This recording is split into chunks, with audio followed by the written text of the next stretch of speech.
10 Dinge, die Sie nicht tun sollten, wenn Sie im Fußballstadion sind.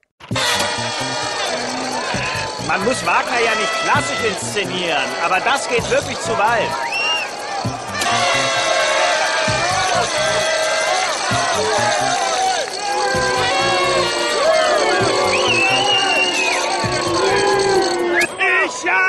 Ich bin homosexuell, homosexuell, homosexuell.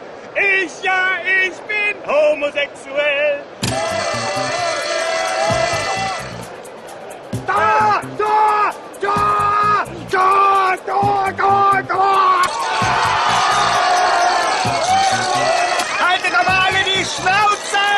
Ich kann ja gar nicht verstehen, was die sagen! Ja, ich bin im Stadion! Ja, mit den ganzen asozialen Arschlöchern! Alter. Schwerin! Schwerin! Wir fahren nach Schwerin! Schwerin! Schwerin! Wir fahren nach Schwerin!